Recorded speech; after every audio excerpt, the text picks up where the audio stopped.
Alhamdulillah. Alhamdulillahirabbil alamin. Kembali lagi di Islam Itu Indah bersama guru-guru kita Ustadz Bani, Ustadz Maulana dan juga Ustadz Syam. Ya buat jamaah Islam Itu Indah yang baru bergabung nih, kita ingatkan lagi tema kita pagi hari ini, jangan remehkan najis-najis ini karena ini berbahaya banget buat kita. Dan sebelum kita lanjutkan lagi, kita akan melihat sebuah video tayangan tentang daur ulang air limbah domestik menjadi air siap pakai. Ini dia tayangannya. Pengolahan limbah domestik menggunakan metode biologi ini diklaim tidak menggunakan bahan kimia sebagai proses penjernihan air.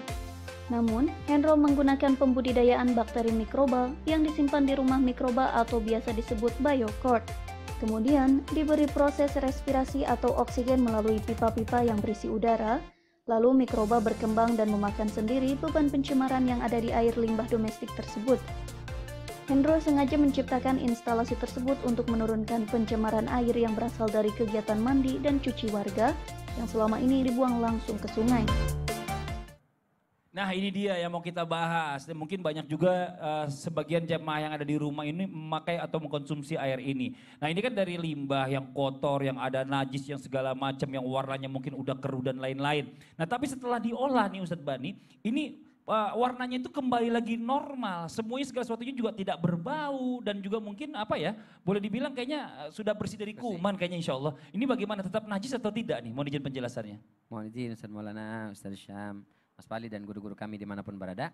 Bismillah, alhamdulillah, wassalatu wassalamu ala rasulillah wa ala alihi wa ashabihi wa mawalah, la hawla wa la quwata illa billah. Pertama, Islam agama yang begitu luar biasa, sangat memperhatikan betul tentang masalah air ini. Kenapa? Rasul Shallallahu Alaihi Wasallam mengatakan miftahus shalah at-tuhur. Kunci salat itu adalah bersuci. Ya. Wa tahrimuha at-takbir wa tahliluha at-taslim. Dan salat itu yang mengawali start haram melakukan aktivitas ya takbiratul ihram, dan menghalalkannya adalah salam. Itu kata Rasul Shallallahu Alaihi Wasallam. Salat itu inti ibadah kita, tiang agama kita. Nah, salat itu menjadi rapi, beres, baik, diterima oleh Allah Subhanahu wa Ta'ala kalau syarat ke salatnya beres, yaitu apa? Berwudu. Nah, berwudu menggunakan air. Maka dalam kitab-kitab fikih kita temukan pembahasan tentang air ini selalu diletakkan pertama, supaya jangan sampai kita ibadah bermasalah gara-gara airnya ini. Masya Allah. Itu yang pertama. Yang kedua, tentang air yang terkontaminasi dengan benda yang najis atau yang kotor, bagaimana hukumnya? Kalau dia kotor tapi tidak najis, maka ini para ulama mengatakan boleh. Apa misalnya tanah? Tanah ini itu dia tidak najis. Ketika misalnya ada tanah masuk ke air, merubah sedikit warna air itu menjadi agak kemerah-merahan. Maka air ini kata para ulama tetap boleh digunakan. Karena yang mengkontaminasinya bukan benda najis. Tapi kalau dia adalah sesuatu yang najis, limbah, kotoran, bangkai dan seterusnya misalnya, bagaimana hukumnya? Semua ulama sepakat ini adalah najis air ini. Mutanajis, terkontaminasi benda yang najis, maka dia tidak suci dan tidak mensucikan. Tidak boleh digunakan untuk mengkonsumsi dan tidak boleh digunakan untuk berwudu atau bersuci. Ya. Lalu bagaimana Ustadz? Air yang sudah terkontaminasi ini didaur ulang. Sekarang teknologi yang sudah begitu luar biasa sehingga air yang tadinya, kita lihat tadi dalam tayangan ya, Masya Allah, hitam, kotor dan keruh sekali. Sampai guru kita nggak berani ngelihatnya dan tidak mau mendengarnya. Padahal tadi nggak ada kata-katanya atau ada juga ya? Nggak ada kata-kata kotor, cuma air aja yang kotor. Ini bagaimana? Para ulama kontemporer mereka sudah membahas bahwa air yang didaur ulang dengan syarat 3 sebab tadi itu, yaitu warna, rasa, dan baunya sudah kembali normal dan dipastikan tidak berbahaya secara kesehatan, Lajnah Daimah MUI mengatakan halal, suci lagi mensucikan. Suci digunakan untuk konsumsi dan dia juga mensucikan, bisa digunakan untuk berwudu dan seterusnya. Nah, ini yang disebut atau diistilahkan dengan istihalah. Jadi mengembalikan air, kan air itu hukum asalnya suci, lalu terkontaminasi dengan benda najis, maka hukumnya menjadi najis. Kalau diproses balik lagi ke posisi seperti semula, warna, rasa, dan baunya balik lagi seperti awal, maka hukumnya adalah halal, suci lagi menyucikan. Itu. Ustadz Bani, ini sebelum dilanjut saya masih penasaran juga. Ini karena beberapa daerah, mohon maaf sebelumnya ya, ada juga tuh yang airnya tuh yang bau besi. Terus ada juga yang airnya kalau dicium tuh bau kentut. Padahal sebenarnya dari tanah, itu najis atau enggak tuh Ustadz Bani? Kalau, kok bisa ya? Nggak ada yang begitu beneran. Iya. Oh, jadi kalau dia baunya itu, rasa dan warnanya dari sesuatu yang najis tadi, maka dia dihukumi sebagai sesuatu yang mutanajis. Kenapa dia bau misalnya? Boleh jadi tanah itu dia sudah terkena limbah, terkena segala macam sehingga tanahnya sudah terkontaminasi. Maka tanahnya tidak suci lagi. Ini termasuk tanah yang tidak layak digunakan untuk bertayamum misalnya. Karena tanahnya sudah terkontaminasi dengan benda najis. Maka dia kalau sudah mengkontaminasi air tadi, baunya, warna sudah hilang, rasanya sudah bersih, tapi kalau rasa kayaknya kalau bau ada rasa masih juga tuh. Rasanya masih bener. Masih kayaknya. Kadang-kadang Maka gitu itu kita dia minum. tidak suci. Hati-hati, maka kita perhatikan betul. Terima kasih Mudah-mudahan Allah Subhanahu wa taala jaga kita semua insyaallah. Jadi Wallahu ta'ala salah alam. satunya mungkin buat orang yang di daerah-daerah yang memang daerahnya itu tanahnya udah nggak suci lagi, yang airnya berbau, kayaknya solusinya adalah tadi pakai air-air limbah yang diolah secara betul. profesional ya. Betul, Tadi betul. Masya Allah luar biasa. Nah sekarang kita lanjut lagi nih buat jamaah Islam itu yang ada di rumah, saya masih punya tayangan ya. Ada emak-emak ini, waduh emak-emak ini kalau dengar emak-emak ini kayaknya udah gak main-main nih. Cipratkan air hujan ke geng motor. Wah penasaran pasti, ini dia tayangannya nih.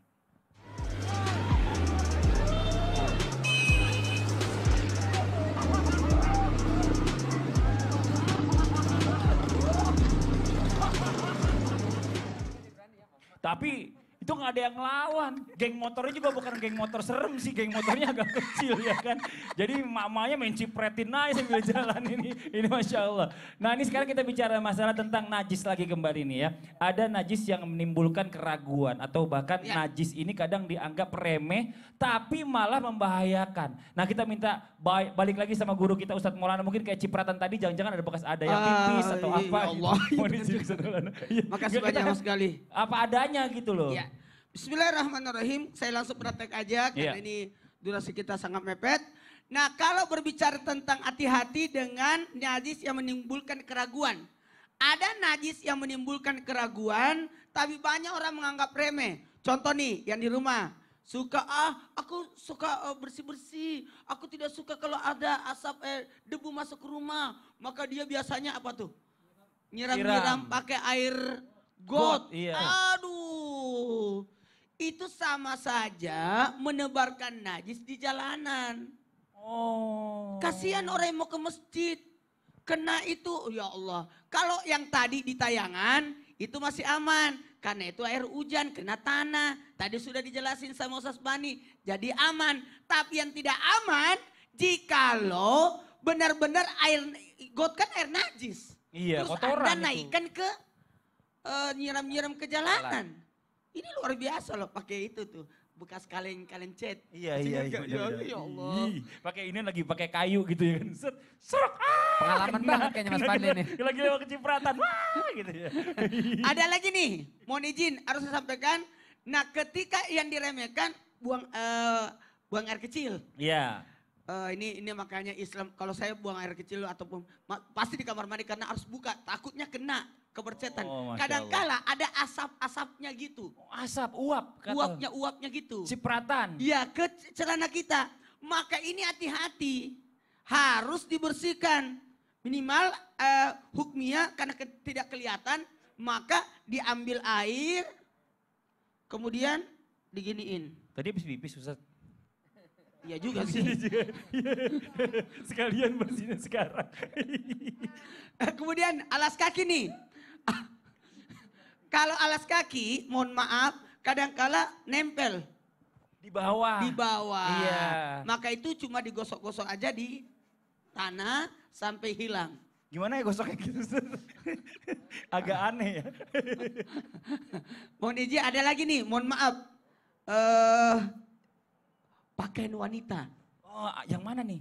Karena kebesaran, kepanjangan, Oh. kadang-kala harus dibahas lebih detail lagi nih. Iya. Nah dalam hal ini harus saya sampaikan, mohon maaf, paling banyak disiksa di kuburan adalah siapa itu? Siapa Ustaz? Orang yang meremehkan ketika beristinja. Oh. Sekali lagi, orang yang meremehkan ketika beristinja. Maka posisi pipisnya gimana ya? Mohon maaf pakai sepatu lagi. Jadi harusnya posisi untuk jadi tidak boleh pipis berdiri. Iya. Karena kapan pipis berdiri otomatis masih ada yang tersisa. Tidak Iya. sempurna. Kadangkala keluar bonusnya. Nauzubillah min dzalik. Ustadz maaf, ini dicari nama yang punya, balik lagi. Terima kasih banyak Ustadz Maulana atas penjelasannya. Hari ini aku banyak main air ya. Dingin banget padahal studio. Nah sekarang kita lanjut lagi nih buat jamaah Islam yang ada di rumah. Nah sekarang kalau kita mungkin pernah mendengarkan ya kalau misalnya ada sakit apa, sakit kulit. Ini obatnya tahu nggak? Minum darah ular. Nih ada obatnya itu minum darah monyet atau daging monyet. Nauzubillah min dzalik. Nah ini Ustadz Syam bagaimana nih ya? Dengan pengobatan-pengobatan yang mohon maaf sebelumnya gitu ya. Ini berupa dengan sesuatu yang diharamkan atau bahkan yang najis gitu. Mohon izin silakan Ustadz. Baik, bismillahirrahmanirrahim. Tabi guru Ustadz Maulana, Ustadz Bani, Mas Fadli. Maka subhanallah ada orang mencari kesana kemari obat daripada penyakitnya ternyata tidak menemukan obatnya. Maka bagaimana jikalau ternyata obatnya ini ditemukan pada sesuatu yang haram. Contoh tadi misalnya minum darah ular. Atau misalnya daripada monyet misalnya ya, mohon maaf. Maka subhanallah dari madhab Hanafi, sebahagian besar madhab Hanafi mengharamkan baik itu luka luar ataupun luka dalam. Ya kalau misalnya ada juga kan beda obat luar misalnya, cuma luar doang nih. Oh ya udah boleh nggak kalau darah ular luka luar, maka tetap diharamkan. Maliki, Hambali semua mengharamkan kecuali sebahagian daripada madhab Hanafi sependapat dengan madhab Syafi'i. Apa kata madhab Syafi'i? Jikalau ada suatu penyakit yang ternyata obatnya hanya dari sesuatu yang haram dan penyakit itu tidak menemukan obat selain daripada itu, menurut dokter muslim yang adil. Jadi syaratnya ada, menurut dokter muslim yang adil, artinya ini dokternya benar-benar ahli ibadah, benar-benar orang yang menjalankan ajaran Islam, dan dia tahu tentang ilmu kedokteran, dan dia adalah muslim yang adil, maka syarat pertamanya, kalau dari dokter muslim yang adil, dan yang kedua mungkin nggak dari dokter, tapi dari orang itu melalui informasinya sendiri, atau mungkin dia sendiri yang pernah kuliah kedokteran gitu ya, tapi nggak selesai gitu. Menurut informasi dia sendiri, tapi dia memang ahli pada bidang itu, maka ini diperbolehkan karena dalam keadaan darurat. Intinya semua madhab mengharamkan kecuali dalam keadaan darurat, itu pun hanya madhab Syafi'i dan sebahagian daripada madhab Hanafi. Kenapa? Karena ada ayat dalam Al-Quran menyebutkan فَمَنِ اضْطُرَّ غَيْرَ بَاغٍ وَلَا عَادٍ فَلَا إِثْمَ عَلَيْهِ. Yang terpaksa atau yang dipaksa maka tidak ada dosa baginya. Ini kan termasuk daripada terpaksa karena tidak ada obat yang lainnya. Misal pernah viral daripada vaksin yang mengandung daripada babi, maka kalau tidak ada vaksin yang lainnya dan ini sangat darurat, maka ini diperbolehkan, bukan dihalalkan ya, diperbolehkan hanya pada saat itu saja. Tapi kalau sudah ditemukan obat lain yang tidak mengandung sesuatu yang haram dari zat yang haram, maka harus segera beralih kepada sesuatu yang tidak mengandung keharaman sama sekali. Maka sangat berhati-hati Islam ini. Jadi bukan hanya masalah pakaian bersih dari najis, tapi tubuh kita ini jangan sampai gara-gara berobat kita malah memilih obat-obat yang ternyata mengandung sesuatu yang haram di dalamnya, zat-zat yang haram di dalamnya, karena ulama sepakat haram juga obat daripada sesuatu yang haram kecuali dalam keadaan darurat. Apa itu darurat? Kalau tidak dikonsumsi mati. Nauzubillah, astagfirullahaladzim. Memang bicara masalah tentang najis ini nggak main-main ya. Siap. Tapi terima kasih banyak sebelumnya Ustadz Syam atas penjelasannya. Buat guru-guru yang tercinta nih, mohon maaf Ustadz Syam, Ustadz Maulana, Ustadz Bani. Saya ada juga mau ketemu sama teman dulu sebentar ya. Jadi nanti kita lanjutin lagi perbincangan kita. Mohon izin sebelumnya. Assalamualaikum. Waalaikumsalam warahmatullahi wabarakatuh. Wah ini dia. Assalamualaikum Delia. Waalaikumsalam Fadli. Mohon maaf nih nungguin lama ya dari tadi ya. Gak apa-apa, kan sambil tahu ada ilmu baru. Wah, kan? ini Masya Allah luar biasa. Hari ini kita membahas sesuatu yang mungkin selama ini menjadi keraguan-keraguan. Benar banget, Masya Allah banget Fadli ya. Tema hari ini benar-benar nambah ilmu banget. Masya Jadi kita Allah. tuh jadi tahu mana yang termasuk najis yang sesungguhnya dan mana yang bukan najis. Betul. Nah kita juga harus bisa menjaga kebersihan dan menghindarkan najis tersebut biar ibadah kita tuh nggak sia-sia. Masya ya. Allah, betul banget Delia ya. Kita itu harus rajin menjaga yang namanya kebersihan. Supaya apa? Supaya kita terbebas dari najis tersebut. Nah, kalau aku nih Delia ya, dan juga keluarga nih di rumah nih, untuk menjaga kebersihan, terutama masalah gigi dan mulut nih. Kalau aku pakai ini. Wow. Wah, Masya Allah. Sasha, pasta gigi halal bersiwa. Nah, pasta gigi Sasha ini mengandung serpihan siwak asli, bahan alami yang disunahkan oleh Rasulullah Shallallahu Alaihi Wasallam, dan serpihan siwak ini berfungsi sebagai antibakterial alami untuk melawan bakteri penyebab plak, gigi berlubang, dan juga bau mulut. Selain itu, diperkaya juga dengan ekstrak daun sirih untuk nafas lebih segar, Masya Allah. Masya Allah, Fadli. Ini banyak banget manfaatnya ya. Wah, insya Allah Delia. Dan ini terjamin halal kan? Masya Allah, ini terjamin aman dan halal ya. Karena pasta gigi Sasha ini tidak mengandung alkohol. Dan juga bahan lainnya yang berasal dari hewan. Jadi sudah terjamin kehalalannya. Subhanallah, Fadli ini benar-benar paket komplit ya. Masya Allah. Selain menjaga kebersihan mulut dan bisa membawa kebaikan buat kita dan juga keluarga. Nah, jadi buat jamaah di rumah nggak usah ragu lagi untuk beralih ke pasta gigi Sasha. Fadli makasih banget ya. Abis ini aku langsung mau beralih ke pasta gigi Sasha. Wah, mantap, Masya Allah. Betul banget Delia ya. Karena sudah saatnya nih kita beralih ke pasta gigi yang sudah terjamin kehalalannya. Sasha, pasta gigi halal bersiwak. Insya Allah sehat dan berkah. Alhamdulillah. Nah, buat jamaah yang ada di rumah nih, mungkin masih ada pertanyaan-pertanyaan ya seputar dengan yang namanya najis. Jadi yang belum kirim, kirim sekarang. Insya Allah setelah ini dijawab sama guru-guru kita. Jadi jangan kemana-mana, masih ada segmen Tanya Dong Ustadz. Tetap di Islam Indah. Jamaah, oh jamaah. Alhamdulillah. Nah gitu Delia. Di rumah.